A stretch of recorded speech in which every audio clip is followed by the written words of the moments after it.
Drake has to have children. Yeah, for sure. He has more than Adonis, for sure.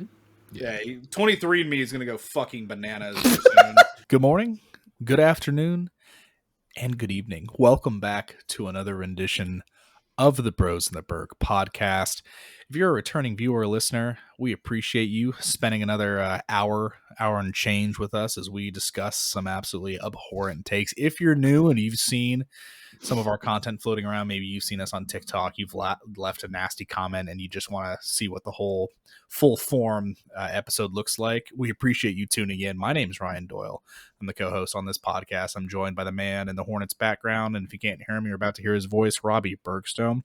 Yo. And then we have the other gentleman who's the executive producer, makes this show happen. Robbie and I just show up and entertain, and that's Connor Doyle, my younger brother. Gentlemen, what are we starting with today? As always, Ryan, we're going to get into the parlays because a lot of the time, sometimes we cook up these parlays. You know, they're always three-leggers, and sometimes they happen on the night of. So we want to make sure to get into the bets and place the bets, obviously, before any of the events happen. Ryan, if I remember correctly, you're on probation. We're not allowed to select your parlay. Remind me until he hits one. Until he hits We're not allowed to pick one of Ryan's until he hits one. Yeah. So I think the ruling is I'm a week off of even providing a parlay, and Correct. then now next week I will provide one, and I'm not allowed to bet or offer, or not allowed to select mine even for an option until one hits. Stop picking the Rockies for anything. Which, to be fair, so we've done this for this is our 5th episode of doing this. We've only hit 2 of 12. Oh, it's not great. It's not. Now, and here's the lovely part is that I went back and looked at all my bets. If I'm straight betting all of my legs, I'm actually up money. There you go. But parlays are more fun. I'm down like 6 units in general because I'm parlaying. No. Here's the updated. Ryan's down 4 units because he's missed all 4 picks. Connor is up 2.5 units still because he did hit one. I'm up a singular unit at the moment. And then as a collective group, because we pick one that we like the best, we were up 2.5 units because we picked Connor's that one time and didn't pick mine the one. So we're still up. We gotta figure it out, but we're still up right now. I'm feeling good about our chances this week because Ryan's not a part of it. I think that's where. So do we let Ryan go first because we can't pick his anyways? No, he doesn't have one. He doesn't even have one this week. He's banned. I was gonna let you still have to put one in because how are we gonna know if you hit one? No, I'm banned for a week. I'm sitting out. Straight up banned for a week. That's straight up banned. I just want everyone to know that's a self suspension. Yeah, like the NCAA is breathing down his neck and he's trying to save himself from punishment. That's that Harbaugh thing. The thing Harbaugh did in Michigan. Exactly. Harbaugh sat out for the 3 FCS games to start off the year. Yeah, absolutely. Please don't punish me for buying recruits burgers. Exactly. Transitions into NIL, but that's well. Given that, Robbie, do you want to go first on yours? Do you want me to go first? I'll go first. Mine's relatively simple. As I was telling these guys before the podcast, there's not a lot to bet on right now. I was kind of tired of betting on baseball. I couldn't bring myself to bet on the WNBA or the basketball tournament because I simply don't know what's going on at all. So we have a little golf parlay for this weekend. It's the 3M Open in Minneapolis this weekend, coming up fresh off of the Open Championship. So not a lot of big names in the field. But so we have 3 different guys to finish in the top 20 this weekend. Okay. The first one is the hottest golfer on the planet right now, not named Scotty Scheffler. Just came off of a win at the Scottish Open and a T3 at the Open Championship. That is Chris Gotterup. On a hot streak. We like golfers that are playing well. Going to take him to finish top 20. Next guy, not on as hot of a streak, but has played well in this event before. All 4 of his last 4 starts has finished at least T25 and has a top 5 in that as well. That is going to be Jake Knapp. And then for the last one, this guy almost won the 3M last year. Hasn't been playing as well lately, but has had some really close calls in terms of winning so far this season.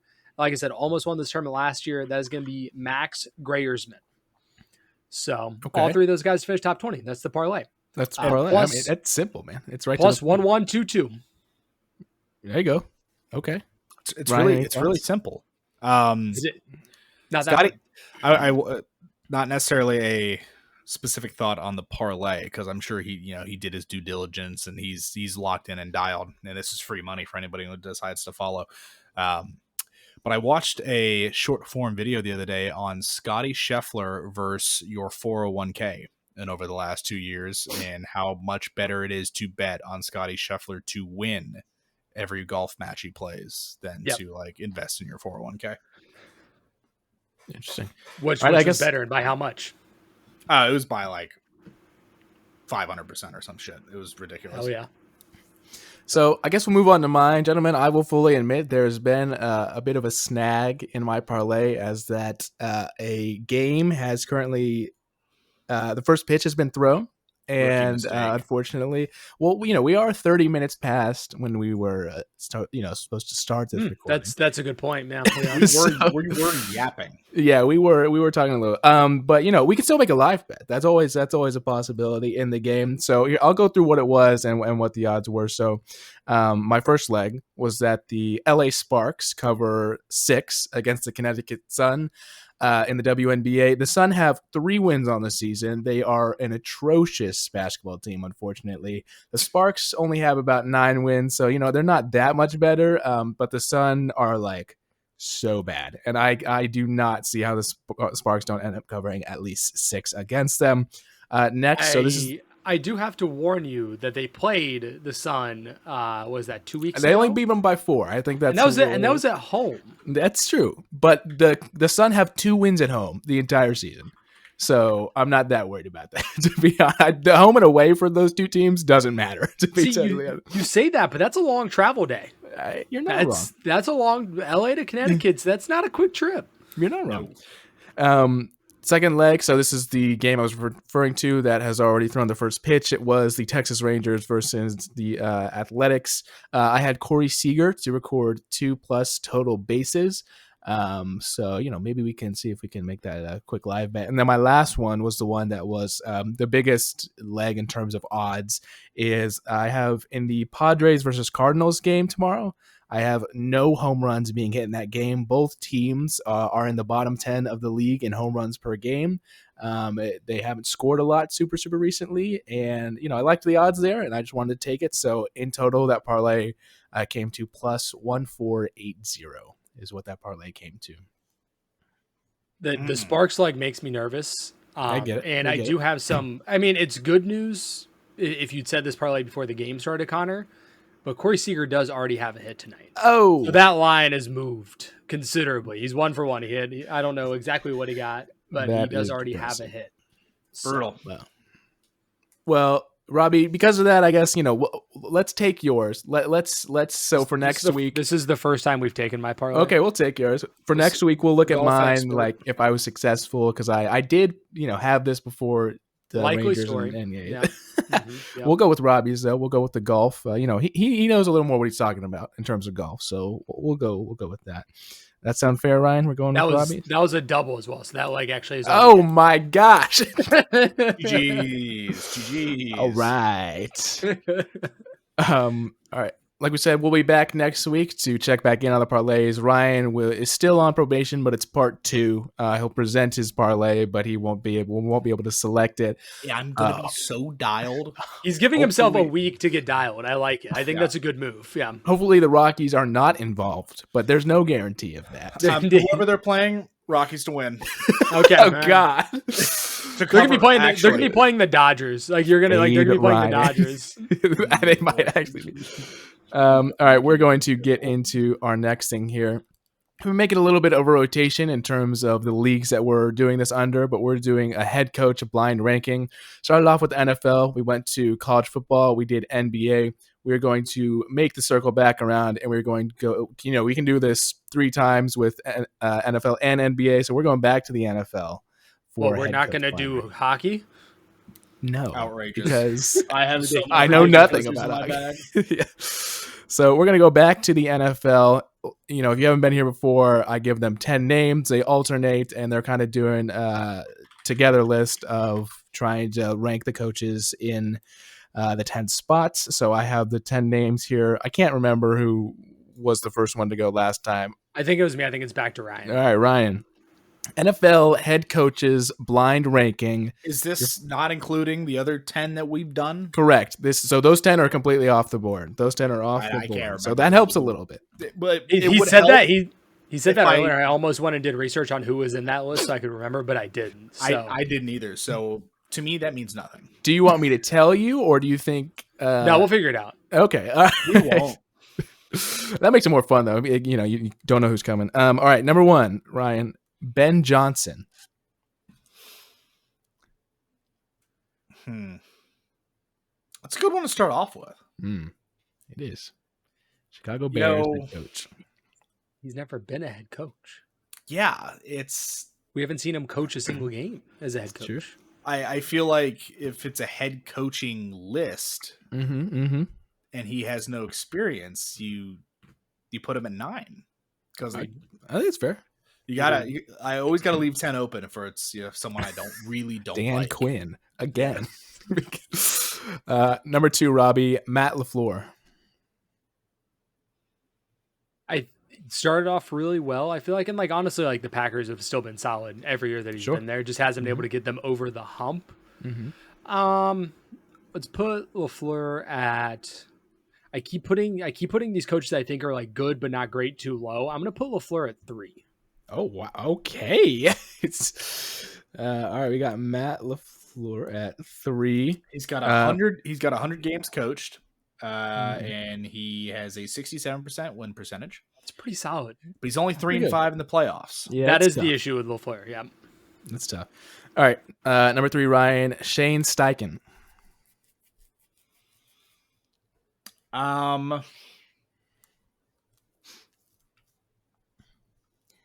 the Colts were bad last year. Yeah, I mean, bad. They just don't some have of an that, identity quarterback right now. issues, and I know, Sure. JT was a little bit hurt, and then what's AR and Flacco at one point. AR tanked himself. Not Flacco last year. Flacco was with the Browns. Yeah, Is that 2 years ago? Yeah, it was 2 years already. ago. Holy shit! But they do have Daniel Jones now. yeah. so. Yikes! I'm going to put him. Probably put him at 8, right above the gentleman that has no head coach experience. Shane, that's kind of funny. Shane S going at number 8. Robbie, Mike Vrabel. Braves, man. Glad the Braves is back coaching again. Got it. The NFL wasn't the same without Vrabel. I'll tell you what. Yeah, I gotta look up Vrabel's winning percentage. Sure, yeah, I think that's fair. I got the career up 4-13 last year. He's 54-45 as a head coach. Didn't they just hire him? This is his first season with the Patriots upcoming. I'm talking. They had I know, but all right. yeah, they just hired him. Sorry, I forgot that he wasn't there Last year. Sorry. So I mean, some of the Titans teams he had were great, right? I mean, they were the number 1 seed in the AFC at one point, lost their divisional round game. Let's put Vrabel at 5. All right, Mike. Spread it Vrabel. out a little bit. Give ourselves some options. So LaFleur at 3, Vrabel at 5, 8 and 9. Okay. Yeah, I think you. I'm guys giving us options here. I like it. I like where we're at right now. All right, next on the list, Ryan, Mike McDaniel. And everyone loves Big Mike.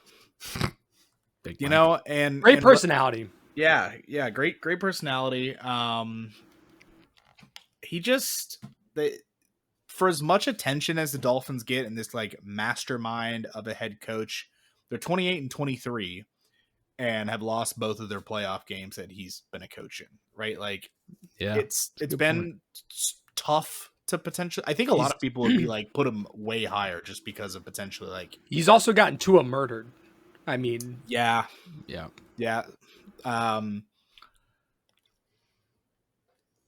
I want to put him at 5. Unfortunately, 5 has in fact been taken by Mike. Big MV. It's already there. Okay, yeah, 4, 6, 7, 10, 1, 2. It's between 4 and 6, and I don't know. You know, I gotta put him at 6. He hasn't won a playoff game. I don't think that I can put him any higher than that. It's funny that you think I'm going to give you any coaches that have won playoff games. On to the next one. Robbie, the next name on the list is John Harbaugh. Big Johnson. See, I don't think there's a lot of coaches you put above John Harbaugh. I think he is he the longest tenured coach now? He's up there. Maybe I think Tomlin is, and then it's Harbaugh. I'm pretty 2008 is Harbaugh. Tomlin is 2007. Tomlin's got to be. Yeah.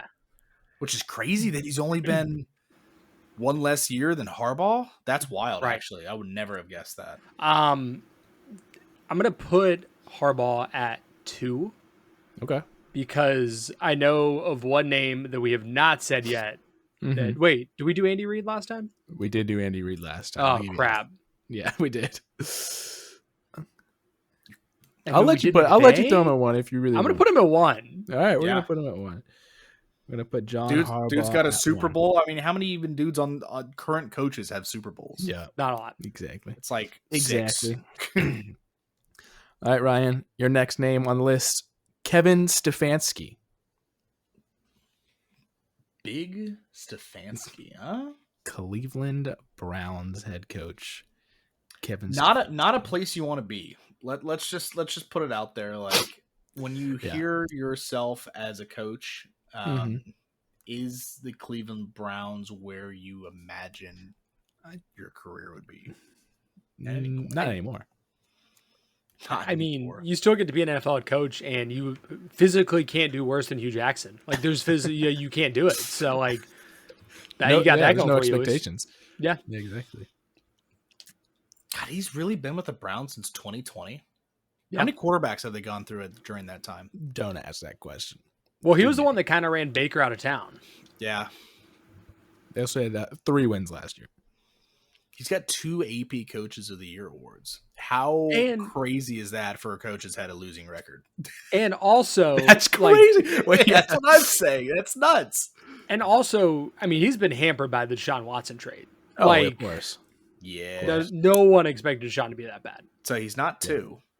No. I don't think he Is can be. 4 open? 4 Four is open. 4 is So open. 2, 4. What else do we have? I Well, normally you have take 2, notes 4, on 7, and 10. I can put him at 7. I think he slots nicely into 7. All right, we'll go Kevin at 7. See what I We're gonna have see some what I did we're gonna have some bums coming down the way here. there. Correct. All right, Robbie. The next name on the list is Sean McDermott.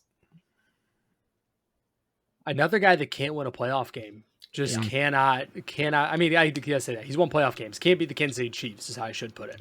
Sure. We'll put McDermott at 4. Okay. I think that is fair. So, as a reminder, you have 2 and 10 left. He's a guy you got to wonder how much leash he has. Mm.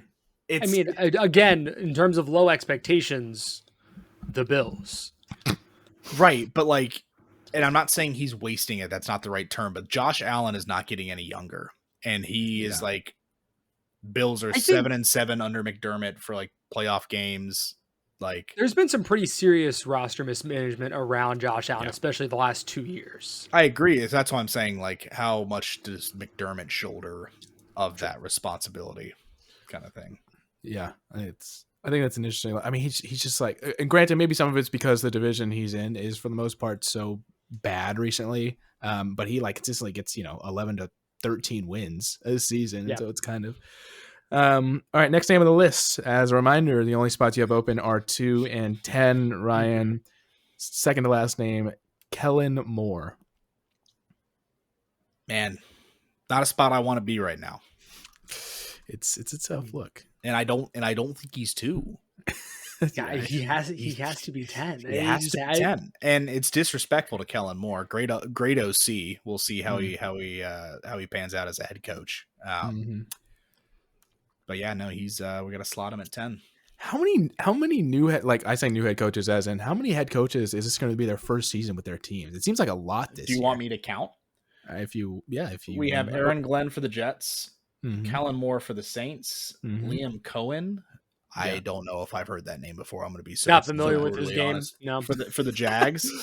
Yeah. Schottenheimer for the boys, Yeah. Ben Johnson for the Bears, Vrabel Yeah. for the Patriots, Pete Carroll for the Raiders. So that's 1, 2, 3, 4, Like 8 7. or something? 7, yeah. I feel like the NFL, that's like That was more. kind of average. Like I feel like there's so much coaching It turnover. feels in like the more NFL. this year. I don't know why. Maybe because we're doing this and it's like the 7 guys in their first year and 6 guys in their second year. Maybe so maybe 13 of the 32 coaches, so a third, maybe even more, are it's pretty wild. 1 year or rookies, which is nuts. Yeah. But it's you got to win. Like, doesn't matter what you come into, you're expected to, make the playoffs, do something. Last name on the list, Robbie. Unfortunately, you have no choice in the say, but number 2, Zach Taylor from the Cincinnati Bengals. Really hoping for like Pete Carroll there. That was really what I was pulling for. Yeah, unfortunately. Not. Yeah, I mean, I feel like Zach Taylor is like a perfect 5. Mm-hmm. That's where you'd want to put him. That's where a lot of these coaches were, to be honest. I kind of I used too many elite coaches in the first one, and so I felt more. I was more in the mid range here. We were scraping some barrels here in this one. To probably put LaFleur. Wait, yeah, LaFleur at 2. Yeah, probably. That's crazy work. It's a tough list. Yeah. To go down the list one more time, in the blind ranking, number 1 was John Harbaugh. Number 2 was Zach Taylor. Number 3 was Matt LaFleur. Number 4 was Sean McDermott. Number 5 was Mike Vrabel. Number 6 was Mike McDaniel. Number 7 was Kevin Stefanski.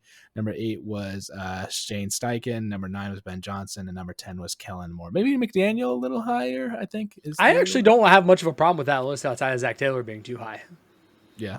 I think we online we would get cooked for the McDaniel at 6, but like, sure, he hasn't won anything. Like the Dolphins have not done anything. Obviously, they're playing in the same division as the Bills, who've just been better than them every year. But I'd say I think that Ben Johnson worked out. I would put Kellen Moore below Ben Johnson. I feel like Ben Johnson is a better coordinator than Kellen Moore, and they both haven't been a head coach yet. So I actually that kind of worked out. There you go.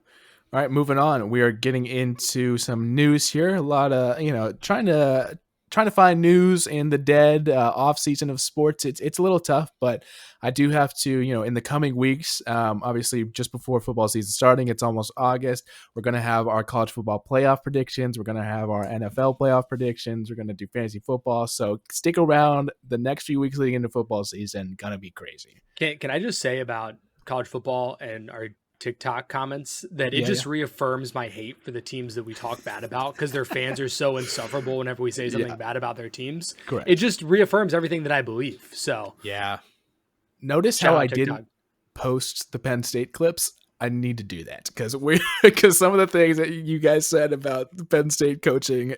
Wow. Dude, no, I disagree. I think the things that we said about Penn State coaching, Penn State has been saying for years. That one actually for sure resonates with them. I don't know that anyone hates James Franklin as much as Penn State fans hate James Franklin. All right. I'll post that tonight.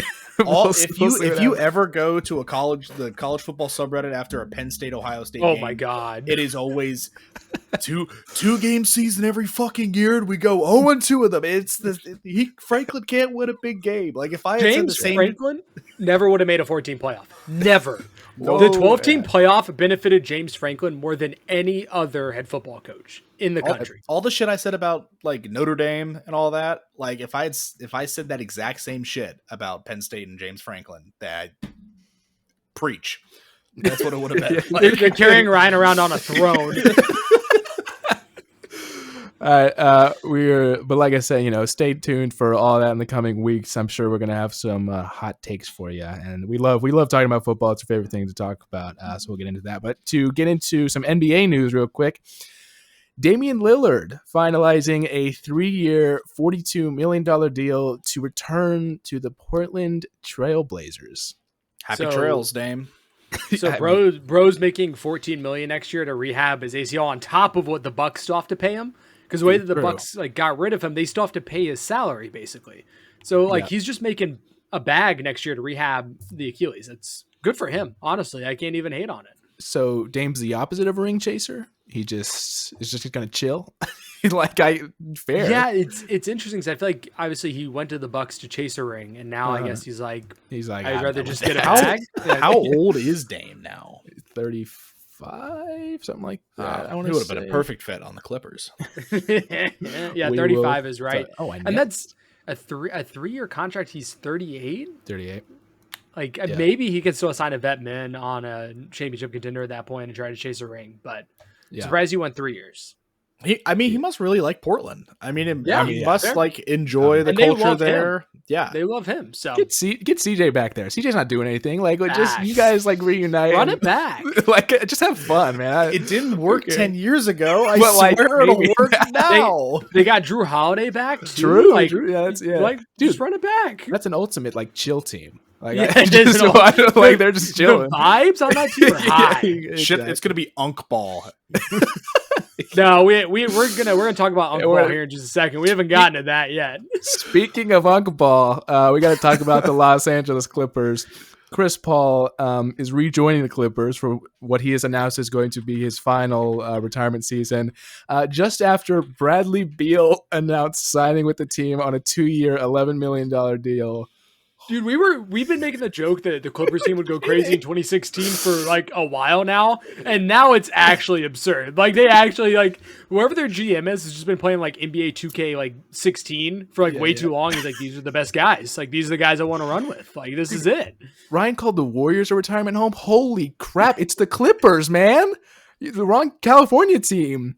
Yeah. What is going on? So the 10 guy, I'm going to go through the exact ages on the 10 guys. I forgot that Ben Simmons is there too. Ben Simmons is on the Clippers. What is going on? This is the worst team ever. Yeah, it's Wait, it's go wild. through the ages, Ryan? Wait. So did I miss? Yeah, he's on the Clippers. Cam Christie is 20 years old. Wait, I don't even see Ben Simmons on here. I just looked it up. He is. I saw him pop up. Ben Simmons. He last played for the LA Clippers. A man out of the league. Crazy work. Cam Christie at 20. Giannis, I'm not going to say that name. 22. Kobe Brown, 26. That is the third youngest player on the team. Okay. Derek Jones Jr., 28. John Collins, 28. Zubac, 29. Chris Dunn, 31. We have 7 more players in their 30s after this. Bradley Beal at 32, Kawhi at 34, James Harden 35, Batum at 36, Brook Lopez at 37, and Chris Paul at 40. So the starting lineup is, I guess Paul's not starting, but Lopez at 37, Harden at 35, Kawhi at 34, Bogdanovich at 32. And I don't know whoever the hell else goes. So not a single person in their Collins. 20s. I mean, other than Collins is like almost 30. Yeah, so like the starting average is like 32 for the starting average age for the starting lineup. I just sent a tweet I need you guys to look at about Ben Simmons. It's in Discord. Oh, very well. Live, yeah, exactly. Live coverage of a tweet. It says Ben Simmons looking around at all the teams that want him, and it's him in an empty room. Ashamed. Connor, do you see in the bottom right? Yeah, I see it's fresh. Oh, it's the Sharks. I didn't see the Shanghai Sharks. Around the corner. That makes the whole image, bro. That's crazy work. That's great. So jokes aside, but like not really. The only thing that I will say in the positive of what the Clips have done, and as many jokes as we made about Bradley Beal, I do think that a 2-year, $11 million deal is a good deal for Bradley. For sure. Like for them to get Bradley Beal, it's just like, that team is so old.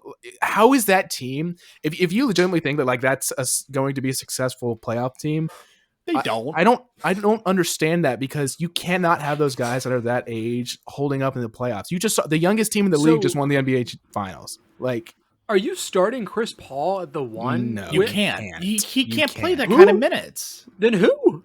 Harden's the Harden's gonna play a point. That's fair. Yeah. Collins at the 2. Right now it's Harden at the 1, Beal at the 2, Kawhi at the 3, Collins at the 4, and Zubac at the 5 is what it looks like at the starting lineup. Is Bogdanovich not starting? It says is he hurt? That big time on bitch guy. On their depth chart, he's 3rd string, which is weird. I would imagine he's starting for sure. I don't know. I see. So yeah, Ben Simmons, Batum, and Patty Mills are all still free agents. Oh, so Batum's also free agent. All right. Yeah, so obviously we had to talk about the Clippers because, yeah, that is a crazy situation. But to keep on moving, talking about the other team in LA, another quick free agency pickup was the Los Angeles Lakers signed Marcus Smart to a 2-year deal, picking up some more defense. Apparently, it was reported that Luka went out of his way to recruit Marcus Smart to that team because so he didn't have to play defense. Correct. Anymore. That's exactly what So they signed Marcus Smart, and Lucas said, "You know what? I can have that second double cheeseburger right now because I'm not have to play defense. I can go ahead and order that. Shoot the ball. Yeah, that's all I gotta do."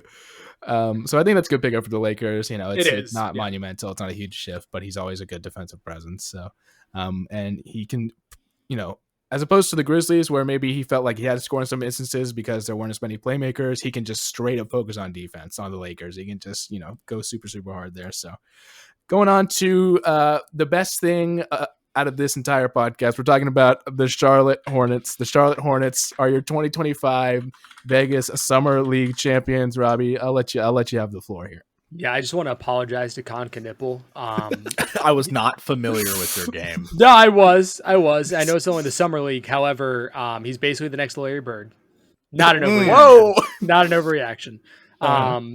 Yeah, I mean, it's the best thing the Hornets have ever done in the history of the franchise. And I kind of joking, also kind of not. I'm also not really joking, to be honest. No, it was good. I think, all of the guys they drafted played pretty well. Some injuries and stuff, but it was also summer leagues. You're not going to push those like you would in the regular season. Kalkbrenner looked really good. Sion looked really good.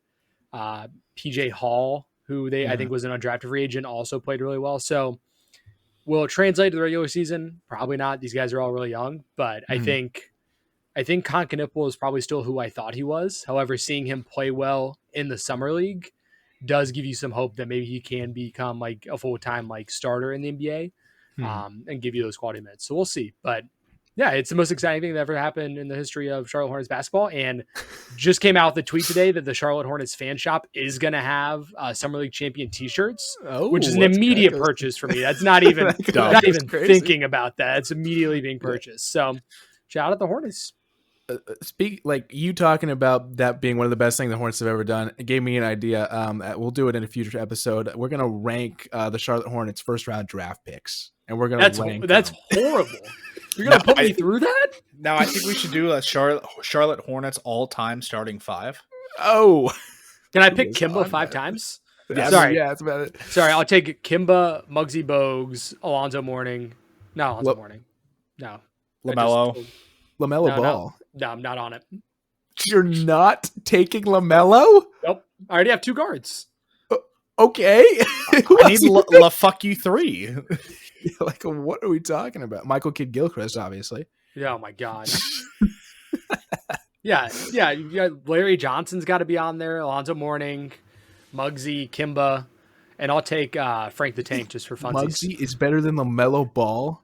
I just like Muggsy better. Is that a crime? I'll give you that. I'll give you that. In their prime, does that team get you 40 wins? Kimba by himself got into the playoffs. True, so that is true. You have Gerald to remember, Wallace. You have to remember what the East was, bro. The East when Kimba was playing. I saw a highlight the other day where it was the Suns were like the 7th seed in the West, and they were had won 56 games or just something absolutely insane. And the East had dudes teams sneaking in with 38 wins. I remember that. I'll have you know that they took the 7 games that year and might have won had there not been a fan interference call. This man just said, I'll have you know. By the way, for some reason, whenever I hear Kemba's name, I have no reason for this, but it always reminds me of a player that I constantly forget about, that being Isaiah Thomas on the Celtics. I forget that he had that one year where he had, 63 points and carried the Celtics to playoff games. I just totally forget that was a thing. Don't forget Hornets legend Jeremy Lin. Yeah, shout out Jeremy Lin. That was after them. That was a few years after Linsanity. That was multiple years after Linsanity. Yeah. That was a while. All right, we're going to, before we get into our next piece of news, I just thought we'd play a little quick game here. It's a Jersey Association game. So all I'm going to do is I'm going to give you a number. So just a number. And I'm going to count you down, and you're going to name the first player that you think of that has that jersey number, don't worry, it's not too hard. It's typically numbers that are pretty common or famous for specific players or anything. Connor's gonna pull out 52 to start us off with. Correct. I just think it's going to be fun to see if you guys get any of the same ones or name some people. So literally, whoever the first athlete is that comes to your mind, just say it, even if it's not, the one that you think most people would answer. Here we go. The first one, I'll give you a little bit of time to think. The first one, number 1. Who was the first athlete that comes to mind when I say number 1? Is it bad that it was like Zion Williamson? Mine was No, LaMelo just Ball. recently. We're just talking about I mean, that's fine. If that's who you're thinking of. So some of the ones that I had on my list was Cam Newton. Was that'd been a good one. Tough look for you, Rob. I said another Charlotte player. It's fine. Warren Moon and Devin Booker were the other ones that I had at number Warren 1. Moon. I didn't have Warren Moon in my bag. I did not have that one. I think I had Tracy McGrady in my bag. Yeah, that would have been one. But yeah, it's kind of wild. Next number is 41. Dirk. Unfortunately, that is the answer. No, that's why I put it in there. Another one, Glenn Rice. Glenn Rice was also 41. So not as famous as Dirk was for that number. 23. Is there any other name that just like you goes to your physically head? Can't say anything else for 23. You can't. There's just no way. Who is it? Michael Jordan. Best owner in the NBA. Also LeBron James. All right. I almost said LeBron for the rage bait, but I held myself back. Number 0. Gilbert Arenas. Yeah, Agent Good Zero. Agent Zero. Agent Zero. We're not casuals here. I also had Westbrook and Damian Lillard as 0. Number 7. John Elway. Good pick. I had him on my list. Good pick. Anybody, Robbie? Anybody else? I'm trying to think of a quarterback that wore 7. I'm not great with jersey numbers. I'm just gonna be honest. Like CJ Stroud. I just thought he wore 7. It's not. He was not gonna be on my list. You can go for it. I have nothing. Cristiano Ronaldo, as well as CR7. Yeah. Mickey Mantle also wore 7. So there's another one. You could have given me like 20 guesses on what Never number Mickey would've guessed Mantle wore, and I would not have guessed 7. Zero That's chance. so good. Only 2 more left. Number 3. There's a lot here. There's a lot for number 3. Dwayne Wade, maybe? Yeah, Wade. That's one. That's one. There's a nickname. Come on. There's a nickname that CP3? Yeah, CP3. Did Carson Palmer wear number 3? I think he actually might have, which would be a crazy pull. Holy crap, did he? He did. He did wear number 3. That was the only thing I was like quarterback. That is gross. Thank you. That gross. Wow. Thank you. And then the last one on the list, number 24. That'd be Kobe Bean Bryant. Yeah. Kobe Bryant. To throw it over to baseball, we also have Willie Mays and Ken Griffey Jr. also both wore number 24. So I was hoping we were going to get 8 and 24, so we could have hit both Kobe numbers. Kobe both times. It was just a little brain break. Let us know in the comments if you thought of anybody else for the jersey numbers. Like if you had crazy pulls like Carson Palmer, definitely let us know that happened. Let us know that is in fact what your mind went to. Please let me know that I'm not alone. Yeah, there are other Carson Palmer respecters out there. Getting to the NFL here, got some headlines. TJ Watt signed a contract extension with it was an extension with the Pittsburgh Steelers, 3-year, $123 million deal, which makes him the highest paid non-quarterback in NFL history. What do you guys think? Here's what this tells me about TJ Watt. He doesn't actually want to win. Like, how do you take you're going to be the highest paid non-quarterback in the NFL when the rest of the team around you is like mid at best? You're just going to take that contract and be like, yeah, I'm good. Like, I don't always really look out. Always look out for numero uno, brother. For sure. But like in football, when there's so many mouths to feed, and right now you're rolling out the corpse of Aaron Rodgers at quarterback, I don't really get I get the contract from the Steelers' perspective. You can't lose your best player. But that's a lot of money for TJ Watt to be taken away from the salary cap. It's a lot of money. I will also say that like they're going to be paying he's still elite. He's still one of the best in the league. Yeah. But they're going to be paying a 33-year-old TJ Watt $41 million. That's like crazy. that. For a defensive end, that's crazy. That's insane. No way that he keeps it. I mean, I hope that he does, and I hope that he's that successful. But I also think that the Steelers think that they're a lot better than they actually are from some of the moves that they've made. And the reason that they think that his name is Mike Tomlin. You put like almost any other coach with the Steelers, and they're not making the playoffs this year, and they have a chance because of Mike Tomlin. And there are Steelers fans who might disagree out there. But if you took Ben Johnson and put him on the Steelers right now, no way they're even sniffing the playoffs. Yeah. No chance. That's Fair. Speaking of NFL overpays, the New York Jets have agreed to wide receiver Garrett Wilson, paying him a 4-year, $130 million contract extension. I don't think that's an overpay. Wow. I do. I don't think he is worth it. I was just saying on TJ Watt for taking a bunch of money. But, I mean, who's been throwing Garrett Wilson the ball? Aaron Rodgers? Yeah, Rodgers. And then it's going to be Fields now. Who was that guy? Something White? Oh, yeah. Or I know who you're talking about. Bailey Third Zappi? string. Yeah, Bailey Bailey. He was. Zappi, I think he backed up Bailey Zappi, which is That's tough. Yeah, That's tough. I mean, it was Mike White. That's who it was. Yeah, good point. I think Garrett Wilson's a great receiver, and I think people kind of expected that he wouldn't re-sign with the Jets because he's one of those players. I think we talked about in fantasy last week. Needs a change of scenery bad, like desperately. Yeah. He's a young guy, good receiver. I think you kind of have to pay him his bag, and they also paid Sauce too.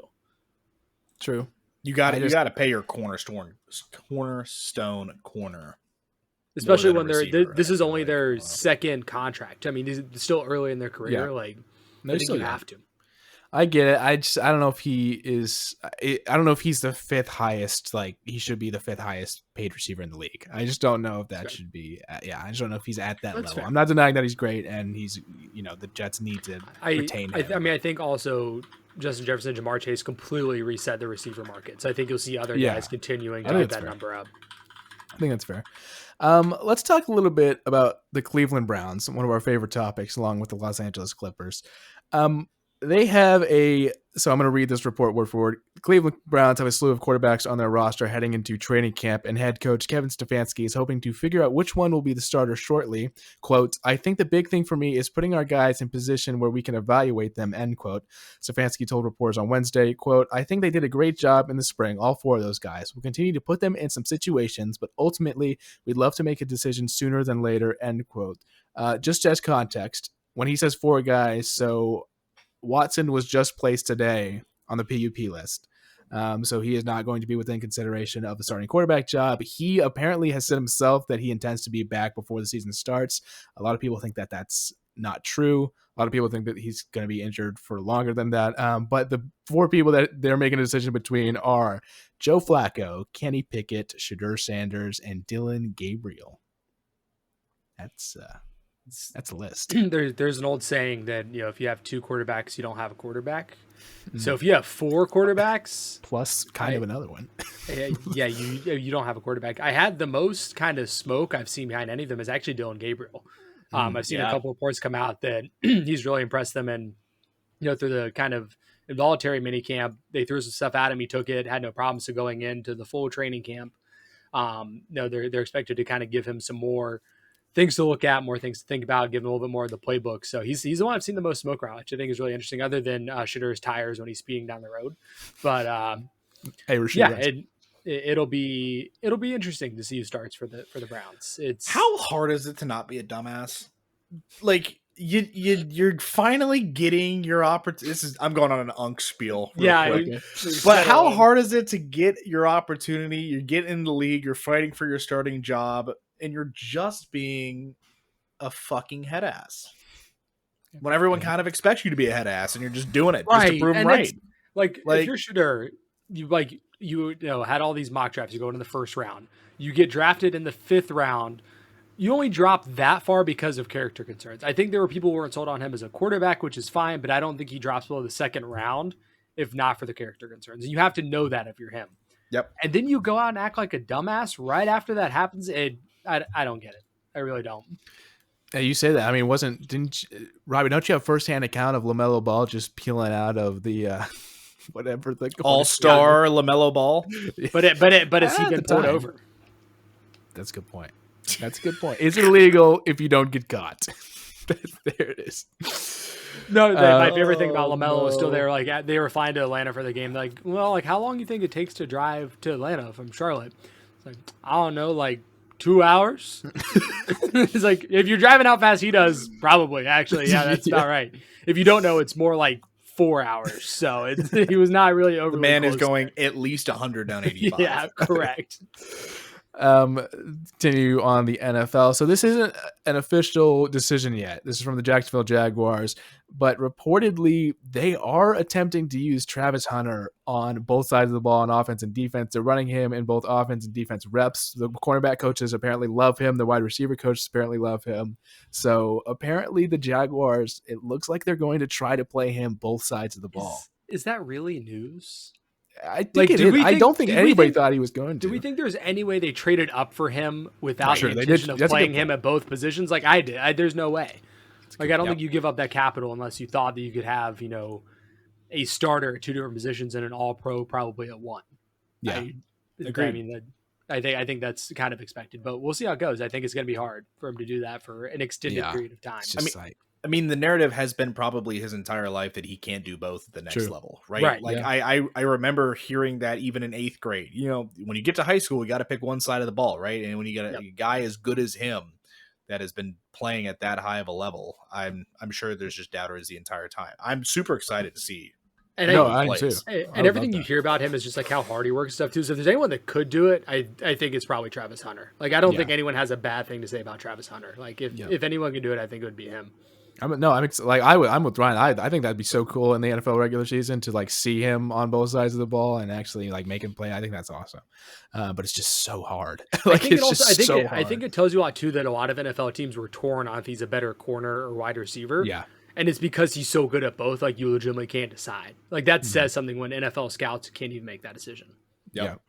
Agreed. A couple quick things. This is another quote that Geno Smith said that I just felt like I had to include because, the notorious I didn't write back the Geno Smith quote. He has another one landing. He's with the Las Vegas Raiders now. He said, "I didn't come to Vegas to roll the dice. I came to run the table." Hell yeah. Hell yeah. Does Geno just come with these pre-prepared? Is he like practicing these in the mirror? Or is it just off the cuff for him? Is he that kind of guy? It's just natural. Have you heard? I think he's got bars.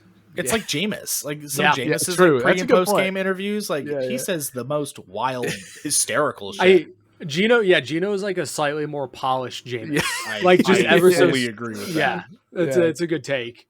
Yeah, James gets you like hyped up, and Geno you make a stank face whenever you like. It's like the club banger versus the like stank face song. Like Jameis is the club banger. They're like, hell yeah, let's go. And then Geno says something. You're like, oh, all right. Let's not forget Jameis is eating dubs. Like he's had his fair share of just wild. Like everyone's looking at him like, what the fuck are you on about? Dude, if I'm an NFL GM, like I don't care if he's not going to start for me. I'm getting Jameis Winston in my locker room. I am signing that man to a contract and getting him in my locker room. I just think that he's a great person to be around. I think so. Connor, we were talking about Connor wants Jameis in the locker room. Connor, we were talking about the Drake Kendrick beef before the podcast. Yeah, I have another analogy for you. Jameis is not like us, and Geno is Meet the Grahams. Like that's the comparison there. That's a good comparison there. Yeah, I like that. What are we doing? I think we're cooking right now. I think I'm cooking. All right. Quick thing. So a few NFL retirements happened this week. So go over ones that like already happened. Phillip Rivers technically retired again because he wanted to retire as a Charger. So he signed like a day deal or something and ended up, retiring with the Chargers. Jimmy Graham has retired. He didn't play for a few seasons, but he decided to officially announce his retirement. Mike Williams, that one was kind of shocking to me. Mike Williams decided to retire. He's going to be one of the more underrated what ifs. If he could have stayed healthy as a wide receiver, I think he had all of the tools to be a really, really good wide receiver and just could never stay on the field. Yeah. I think he's one that we won't talk about, a couple years in the future, but he's going to be one of those that's kind of overlooked as a what if he'd stayed healthy. And then last on the list, here in Matthew, safety has decided to retire. How old was he? 32, I believe. I believe Yeah, he's not 32. that old. Damn. I mean, the NFL, I'm you fucking retire old. so The NFL. young, though, man. Like, so congratulations to all those guys. Hopefully, you have a very nice retirement. Have fun with your millions of dollars. I hope that it provides you a good life. So, congratulations to those guys that are retired. Last thing in the NFL, biggest thing in the NFL, we are predicting the division winners of the NFL. Hold your horses. The Carolina Panthers are my selection. Sorry. Getting into it. So do we want to start with the AFC or the NFC, gentlemen? AFC. Sure. All right. I'm going to go down the list in terms of the ones that I see just in front of me here. We're going to start with the AFC East. So who wants to go first? It's the Buffalo Bills. Correct. God. Let's Yeah, make it I eight in a row. Yeah. Fucking, I don't know how many it's been at this point. I mean, is there anyone that even touches them this year? The Dolphins are really the only one. I just don't. Maybe. I don't see them putting it together. But like, So- Kyrie doesn't even want to be there. So, fun fact with you saying the Dolphins are the only one that want to be there, because we obviously do parlays to start off our podcast. It would be remiss of us not to mention the current live odds of each divisional winner. Thank you. So with the Bills, they are minus 280, which, for a divisional winner, I feel like those are pretty chalky odds. Second place is in fact the New England Patriots. I was wondering. There's a lot of Drake. There's a lot of Drake May meat writing. A lot of glazing on Drake May right now. Yeah, I don't see it, but that's just me. But I think he'll be fine. Sure. Win the division? No. Yeah. Be above the Dolphins? Also, probably no. Dolphins are at plus 750 and the Jets are at plus 1600. It's Justin Fields season, baby. Damn. I think that's a little. I'm not gonna lie. I think that's disrespectful to the Jets. I think that's actually kind of crazy. That's really low. Like, I know it's the Jets, but come on, they've got some pieces. I'm going with the Bills. We'll just go down the list of what I have right here. The next is the AFC North. Okay, I have the AFC North. My selection for that is, unsurprisingly, the Baltimore Ravens. I think do it again with Lamar and Henry and all the guys that they have. They haven't really lost anybody super important, so I'm going with the Ravens. If the Bengals weren't a turnstile on defense, I would be tempted. But I agree. It's the Ravens. Yeah, unless Joey B goes for 6,000 yards and 60 touchdowns. I don't even think that would matter. I think they'd still go like 10-7. First to 45 is whoever wins the Bengals games. It'll be fun to watch. Can't wait to go to a couple of them. I think they're in Green Bay this year. I might make a trip up. You got to go Lambeau. It's sick. I'm going with the Ravens. So the Ravens currently are sitting at the minus 160 favorite to win the division. Bengals are at plus 260. You have the Steelers at plus 500, and then the Browns at plus 3,300. Here's the question: does it? I mean, that's kind of. Fair. We just talked about the quarterback situation. I know, but it's just crazy. Here's the other question for the AFC North: Does Mike Tomlin keep the streak going? Can they win 9 games or 8 games with a tie? I think he does somehow. I think he does. Yeah. I think the magic runs out this year. I think do too. I think so. I think they go like 7-10 or 8-9. I think he gets 8. I think it's like 8-1. I think, or 9-8. I think it's one of those. It might be like the final game of the season. Yeah, exactly. To the Ravens or something, just like really go 8-9. Yeah. We'll have a watch party. We'll set up a Discord, have a watch party for the Steelers' last game of the season. What's the next division on your list, right? The next division is the AFC South. I have the Houston Texans. They were the winners of the division last year. I believe they were 2 games ahead of the Indianapolis Colts. I expect the Texans dealt with a lot of injuries last year. I'm hopeful that is not the same case this year. I've talked about how good I think CJ Stroud's going to be this year. And I just don't see anybody else in that division. Like the Colts, Jaguars, and Titans, I don't see them even holding a candle to the Texans this year. Are we all just going to go chalk in the AFC? Probably. I'm not going to, just because I think it's just disgusting to go fully chalk. Sure.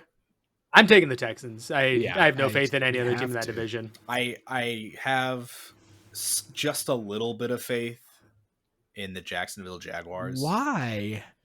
Because Trevor Lawrence is I couldn't even mid. Say it. He couldn't even say it. I could say it. The Jags are at plus 300. The Colts are at plus 320. The Titans are at plus 700, and the Texans are at plus 110. Texans at plus money. I feel like what? I think we're. Can we make a bet on that right now? I also I would rather take the Colts at plus 320 than the Jaguars at plus 300. I agree. Yeah, I agree. Actually, regardless, yeah, it's disgusting. Robbie, I think you're the biggest Trevor Lawrence hater I know. I don't think there's anybody that hates Trevor Lawrence more than you do. That makes me happy to hear. That's good for the soul. honored, actually. And then, unfortunately, I think the same. I'm assuming AFC West is next, Ryan. Yeah. Not so fast. No. Oh, okay. Chiefs at minus 110. Yeah. I will say this about the AFC West. I think it will be the most competitive division in the AFC. Sure. I think it's more competitive than the North. Probably. Yeah, I can't see it being more competitive than the South, because it's just going to be a mid off. I think the South. I'm saying in terms of teams that actually win a lot of games. Like I think last year we had, obviously the Chiefs were good, Broncos ended up being good, the Chargers were pretty fine. 11 wins. Raiders should be improved this year. They also have, I think they should be. An actual solid head coach now, Pete Carroll. I mean, I think you're looking at a division that's very competitive and maybe has 3 teams win 10 plus games. Raiders at plus 1,200. Do we like those odds? I would never take it. Yeah, I like the odds. It's still just donating money to sports books, but I like the odds. Not going to be the Chiefs. Yeah, exactly. So unfortunately, I think we all just kind of went chalk. Yeah, I said the Jags. I was trolling. Please don't clip it. Literally, the AFC, we predicted all the winners of last year to win, which means we're going to be wrong. Like that never probably. But it's who else? Yeah, teams are terrible. I refuse to pick anybody but the Bills in the AFC East. Exactly. The Steelers are not good enough. I'm tempted to go back and take the Bengals. That somehow the defense puts it together. I don't know how, but that's the only other team that I even have an inkling towards winning their division. You take the Bengals, I'll take the Jags. Let's just let's run it. Make it. We'll give Connor the chalk. Yeah, Connor gets the chalk. I love the chalk. All right, Ryan. Who's the next in the We're NFC? swinging it out to the NFC East. This one's interesting. Do they do it again? All right, well, I'll go with the first hot take. I think so far the Eagles aren't going to win NFC East next year. Whoa, why not? We've lost too much on defense. The front seven really, really lost a lot. They got 2 white boys in secondary, though. They do.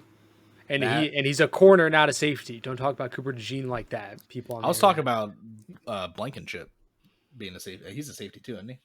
Yeah, but Cooper DeJean's a corner. He's the best white corner on planet Earth right now. Maybe ever.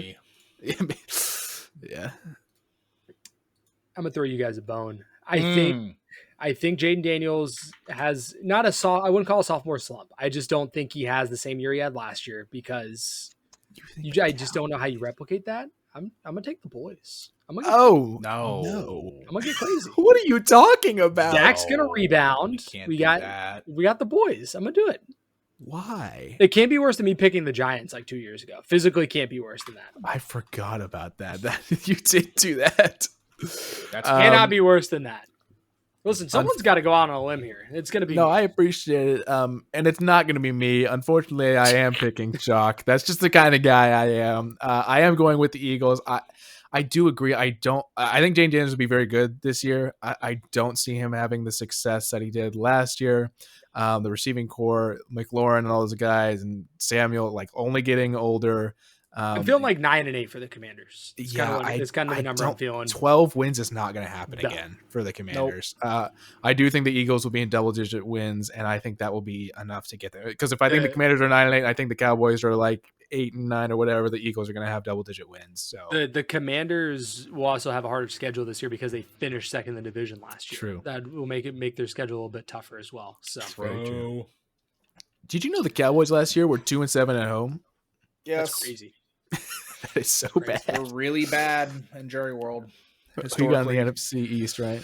I gotta go the Eagles. I'm very bearish on second year phenom quarterbacks because there's just so much tape that opposing defenses have to study. We saw it with Stroud. I'm really interested to see if it happens with Nix and Daniels this year. Obviously, like the Commanders have improved mightily in like the last 2 years.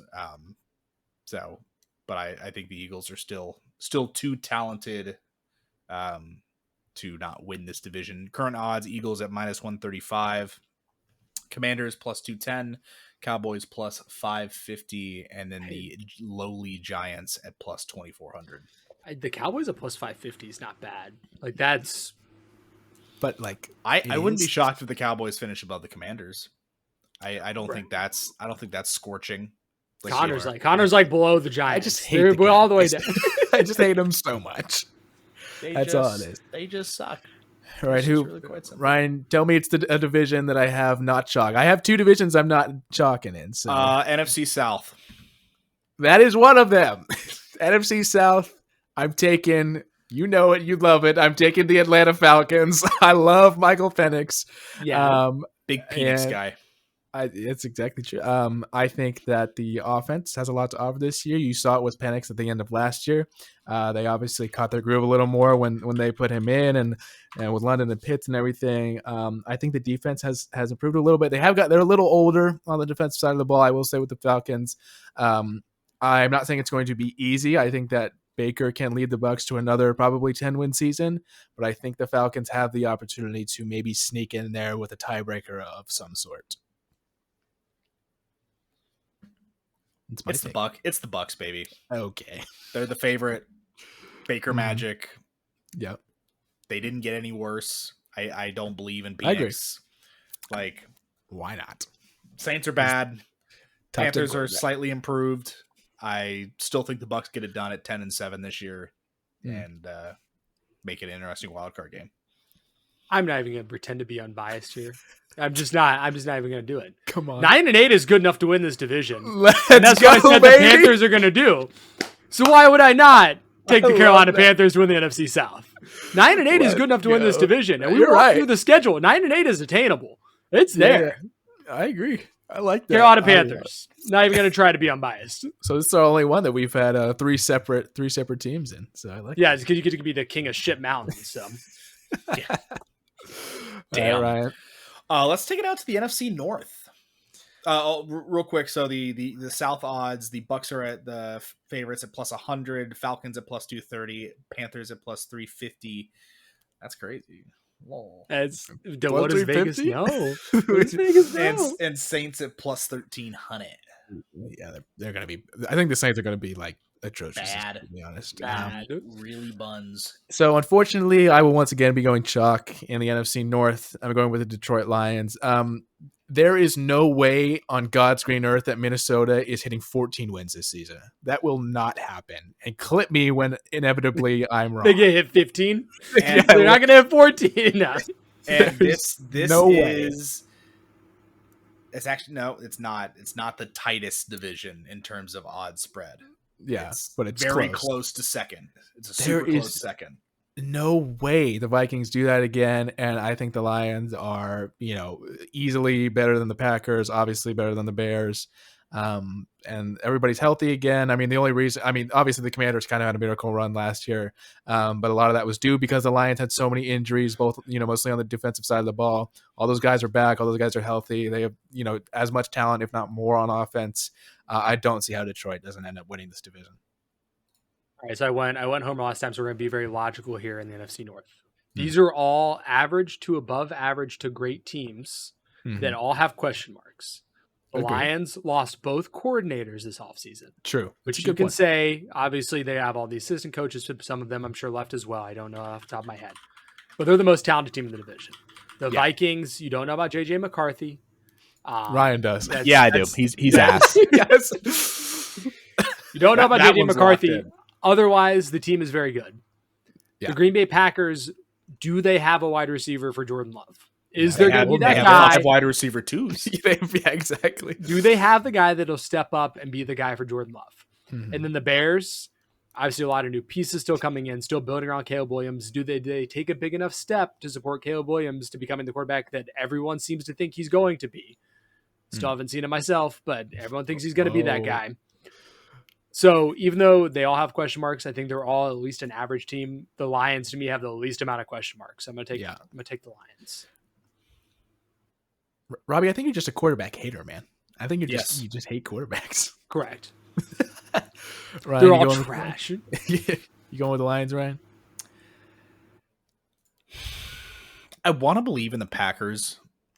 I want to. Okay. But Why? the Lions did so much last year with so many injuries. I don't.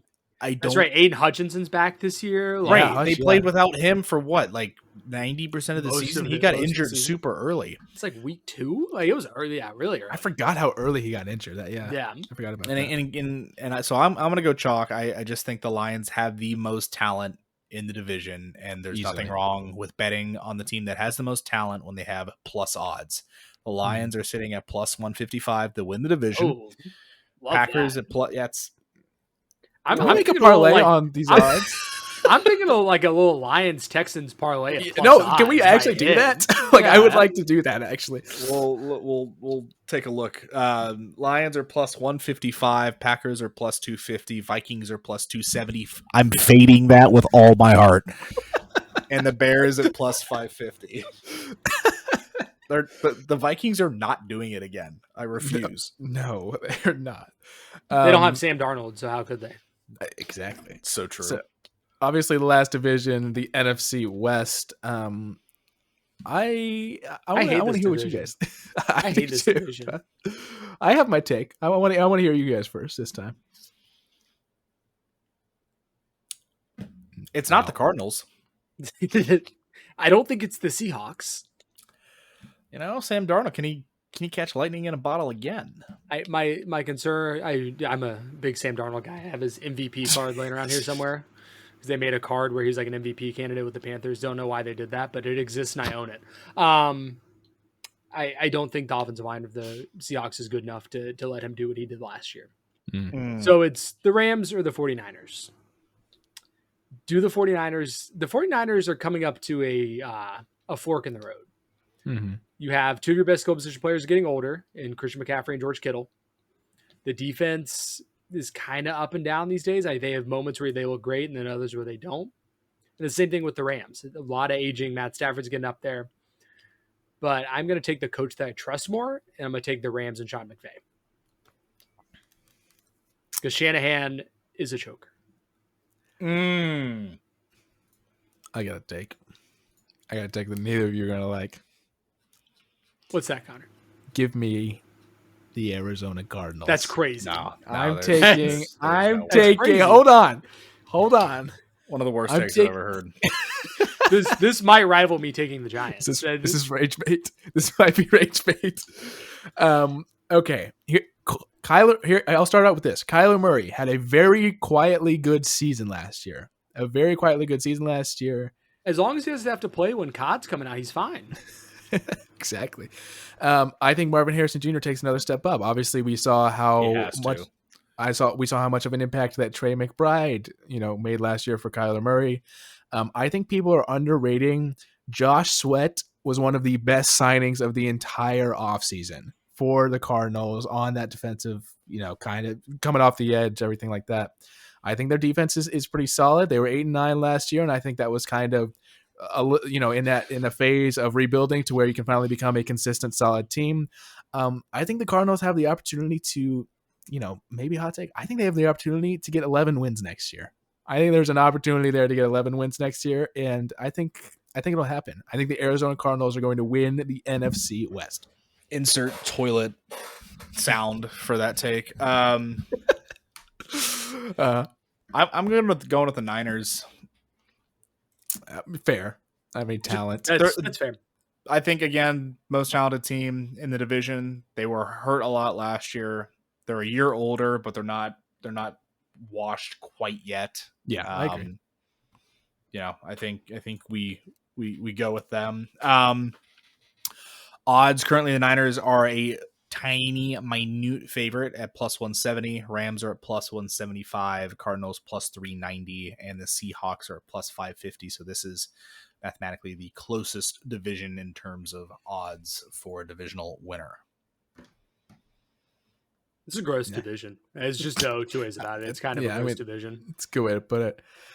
All right. One quick little headline, and then we'll do the bracket pretty quickly. Real quick, I know we mentioned this. Sure. If you were going to parlay the Lions and Texans, that's plus 425. Yeah, let's hit that, please. I would like to make that. Could that be next week's parlay? Yeah. Oh no, it now. So the quick headline before we get into the bracket: Scotty Scheffler won his 4th major title at the 153rd Open Championship in Northern Ireland on Sunday. Robbie, you got anything to say about that? Yeah, I mean, he's just in a different world than everyone else right now. And now that he's won 2 in a season, he's won 4 in a very short period of time. He actually won. He had the same amount of days between his 1st and 4th majors that Tiger Woods did. Mm-hmm. So starting to bring up the Tiger conversation, which is ridiculous, by the way.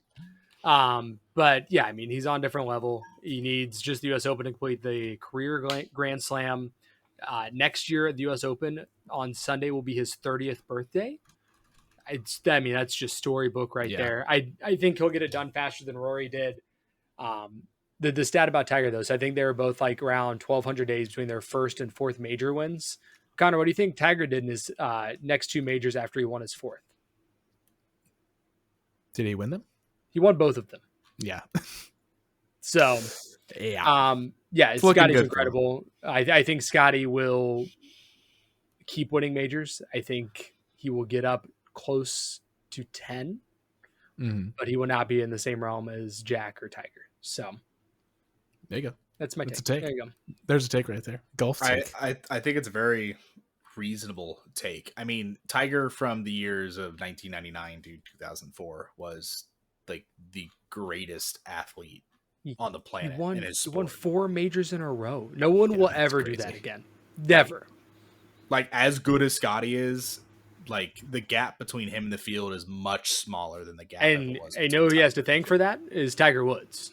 Yeah, because everyone. Yeah. Correct. All right, we're going to get into our bracket here. It's just a little fun one. It's craziest in-game plays. So some of the craziest things, it's mostly recent. There's some stuff from the 90s, but not a ton. But it's just stuff that have happened in games, whether that be NFL, NBA, college football, that are just kind of crazy things that have happened. And we're going to discuss which one. I don't know if we want to discuss which ones we like more, which ones we think are crazier. We'll just play it off vibes. I guess we'll just play it off vibes, and we'll kind of see what happens. The first one that I have here is the first matchup is the Odell Beckham Jr. one-handed catch against the Dallas Cowboys, or Reggie Bush. He had this reverse run against Fresno State where he ran all the way across the field. But remember watching that one live? That was crazy. Yeah. So which one do we like more? We like the OBJ catch or the Reggie Bush reverse run? I believe is what they call it.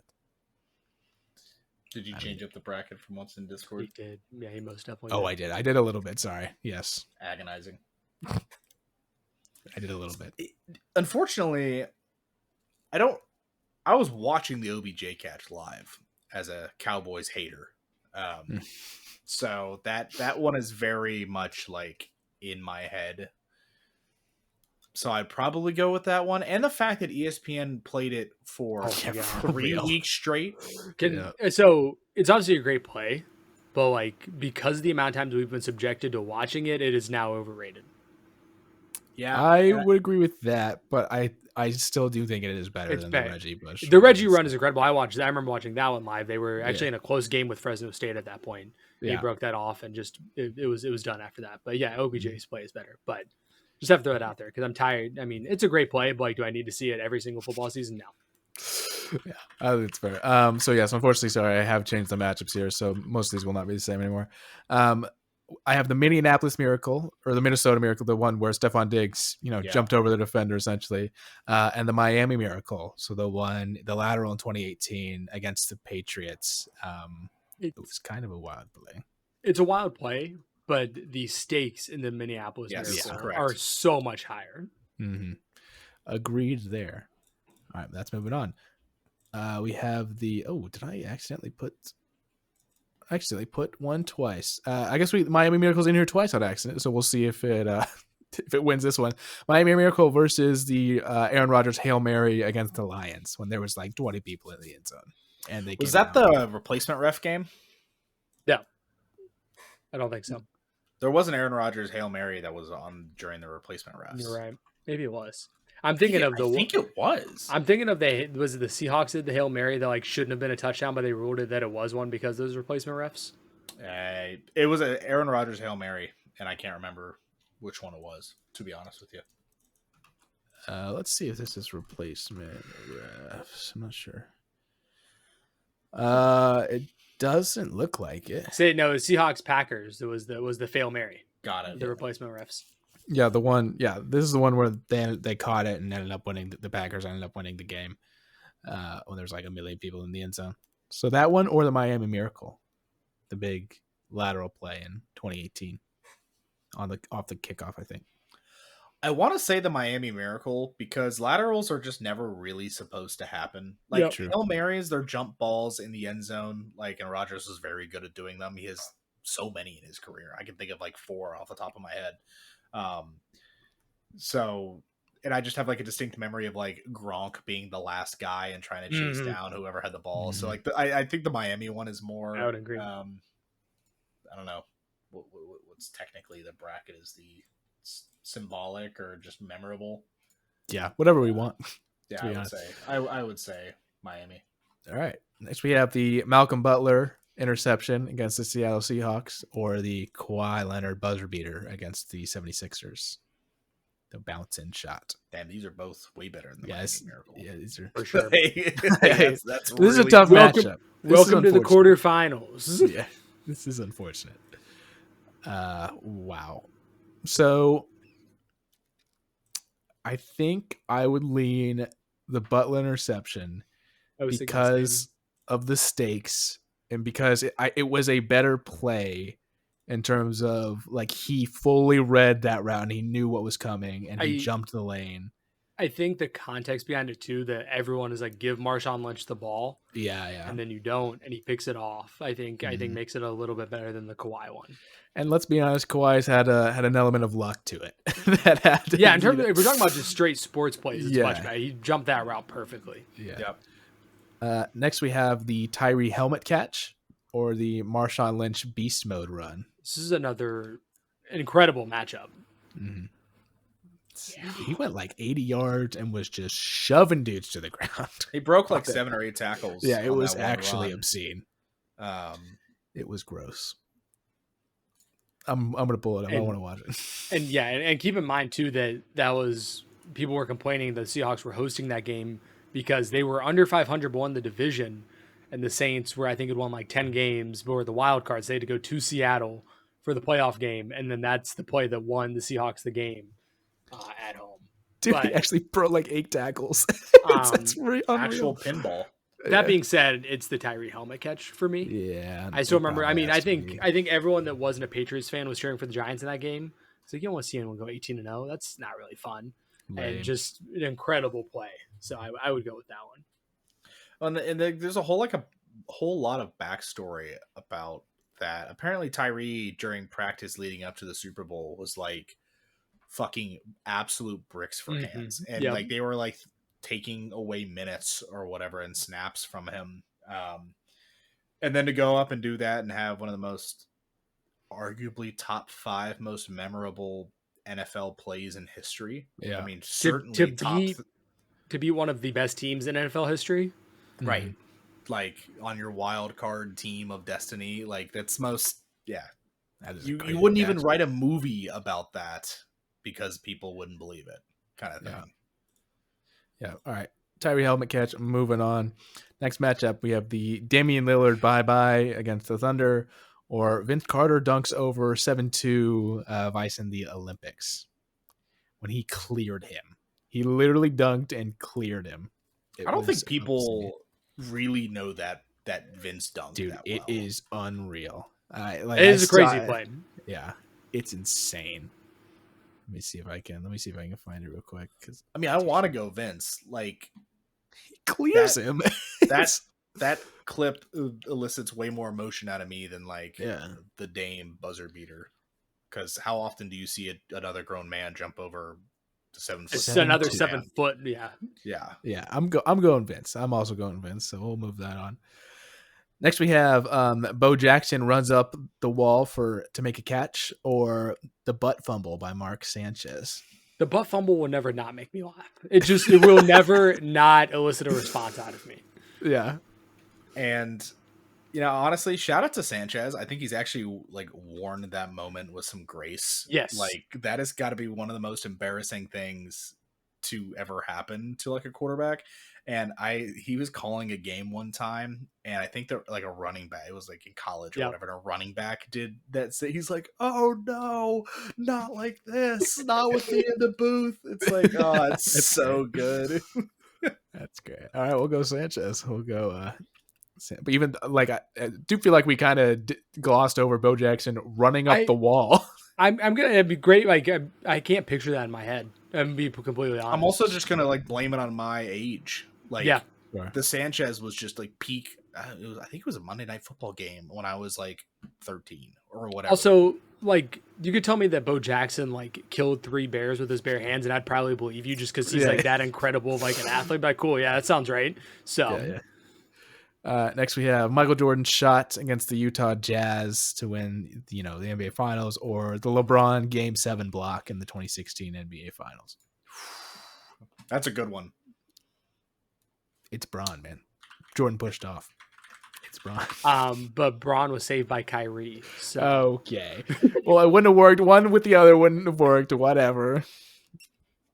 But like, if you watch it, like you can literally see the moment LeBron when he sees what's about to happen and gets down the court in less than a second. It's actually insane. I mean, it was on Finals MVP Andre Iguodala, so that's what I'm saying, dude. True. I want Iguodala. I'm going LeBron block. I understand the argument for Jordan, but I got to go with the LeBron block. Yeah, the call is also so good. Yeah, blocked by James. So shout good. out Mike Breen. All right, we're going. Next, we have this one's unfortunate. OBJ one-handed catch versus the Minneapolis Miracle. Is it the Minnesota Miracle or the Minneapolis Miracle? It's Minneapolis. Okay, I think it's Minnesota Miracle. I thought it was Minneapolis Miracle. What does YouTube call it? YouTube calls it Minneapolis. Stephon Diggs' son's a grown man. Yeah, actually. Which one do we like? Which one's better? Which one do we like more? See, I think people would argue like the OBJ one, is also enhanced by obviously it's one of the best catches ever. It's also enhanced by the fact that there was a pass interference call on him, and so he still caught it like that. But like the stakes of I also just like the crash out from the Saints fans about the Minneapolis Miracle, because then they had the thing with the Rams right after that. Super deserving crash out. Yeah. That does bring joy to my heart. Like skill level wise, OBJ wins that because the Minneapolis Miracle, the DB kind of just made a bonehead fucking play. Like that should never have happened. I don't know. It's tough. I blame ESPN for it because I could picture both, but like the OBJ one was 2 months straight, just on top 10 highlights all the time. It was crazy. It's also in a lot of rap songs, which I feel like gives us some cred too. Yeah. Sure. Reach back like 1-3. It's also like crazy. The Minneapolis one is Ryan mentioned the cornerback play. It's even worse because when he dives, he takes out the guy that's right behind Diggs. Correct. And it's just like that's crazy. So sorry, I didn't hear the vote. Did you guys go OBJ or tough? All right, we have the Miami Miracle versus the Malcolm Butler interception. Butler. Yep. Yeah, agreed. The Tyree helmet catch versus the Vince dunking over a 7'2" man. Love Vince, but it's got to be helmet catch. Yeah. The butt fumble or the Game 7 block by LeBron. The butt fumble just doesn't really fit in this because everything else in here is a had to great throw play, it in and that's just a bad play. So I feel like it's LeBron, but like, it's memorable as hell. But like, it is. Next, we have the OBJ one-handed catch versus the Malcolm Butler interception. Tough. This is a tough matchup for different reasons. because like one has insane stakes, one doesn't really have any stakes attached to it, but it's probably a more technically impressive play. I don't know. Obviously, like I said, the pass interference plays a factor. Which one will be remembered more in 10 years? It's probably the Malcolm Butler play. Probably. Because the OBJ play is great, but like we've seen other receivers now do the reach back, not on the same level, but like we've seen other receivers do it as well. A pick on the goal line to win the Super Bowl doesn't happen very often. Yeah, I've got to make a take on this podcast because and maybe someday I'll do a list or something about what I believe are like the top 5 catches in NFL history. Not enough people talk about that Justin Jefferson catch. I think it was like 2 years ago where he like pulls it off of a defender and he fully like flips in the air, and just I don't understand how people don't consider that to be like the best catch of all time. It is ridiculous. The defender had a hand on the ball too, and Jefferson still caught it. It was insane. I think like that is this season though, dude. What? I had a couple of truthers in the comments on that video. I knew you would. Sickos. They're like, I've heard worse takes. I'm like, damn right you have.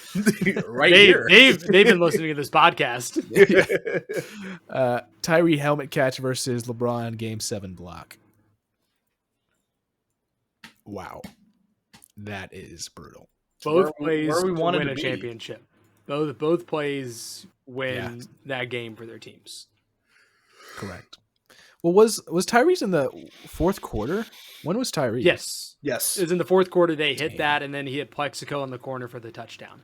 And Manning should have been sacked. He somehow I don't even know how he wiggled out of that. We're talking about Tyree a lot, but yeah, Eli deserves some credit. Most of the credit for that play as well. I mean, just escaped. Left. That was a third down too. He said, "Fuck it." And then like third string wide receiver down there. Yeah, and I can't remember if it was like right after or maybe a couple plays later is when they hit Plexico in the corner for the touchdown. You say give Eli the credit, and I agree give Eli the credit for escaping the sack. That's not a good throw in that situation at all. Why would you throw that ball? Why would you throw that ball on third down?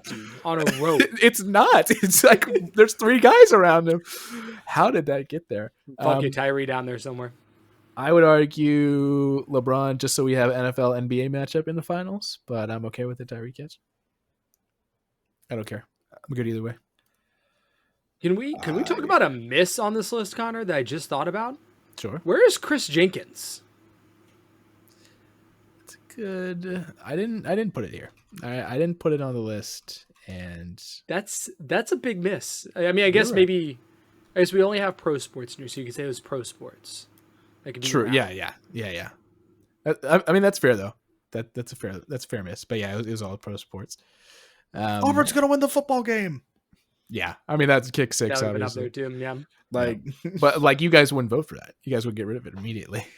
I wasn't. We weren't even Alabama fans at the time, but I remember where I was when that happened. We were watching. I was cheering for Auburn at that time. Oh wow, that's crazy. Sicko. Yeah, for real. I was in like the 8th grade. I didn't think there's any chance in hell. Or for sure in high school. You're right. Yeah, early high school though. Because the kicker was from Southlake. I was at a golf tournament in Pinehurst, and I was at a Mellow Mushroom. It was Foster to watch it. And the whole place went crazy. It was November 30th, 2013. Yeah, so we were sophomores. Okay. But yeah, it was like the long snapper, the holder, and the kicker were all from Southlake for that play, which was fucking crazy. All right, gotta make a decision: Tyree or LeBron. A sugar plum. We'll go Braun.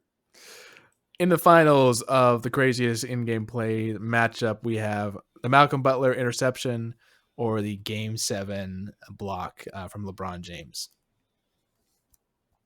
I think the call gives it to LeBron. That's a good take.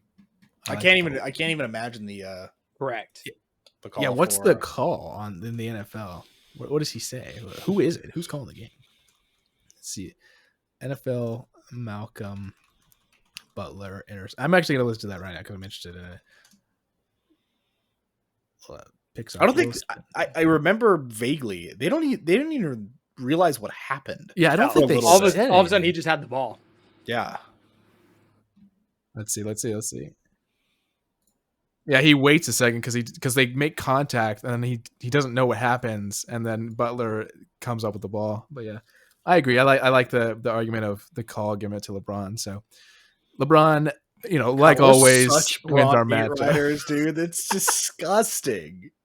Shameless. I do think, Connor, we could run this bracket back with college because I like that. We already talk about kick six, Chris Jenkins. I was saying like the Michigan State punt. He has trouble with the snap. God. That's a good one. So there's some things to get through there. That's a great day. Yeah, we'll definitely do that. Yeah. Go ahead, Ryan. No, we're good. It would extend the podcast. I think we're at an hour and a half, so we'll call it there. It's Operation Night Night, T-minus 5 minutes. Yeah. All right, Robbie, sign us out. For myself, Ryan and Connor, thank you again for listening to another fantastic episode of the Bros of the Berg podcast. Go engage with us on socials. And that's all I'm going to say because I'm tired. Please gamble responsibly. Thank you. See ya. Bye.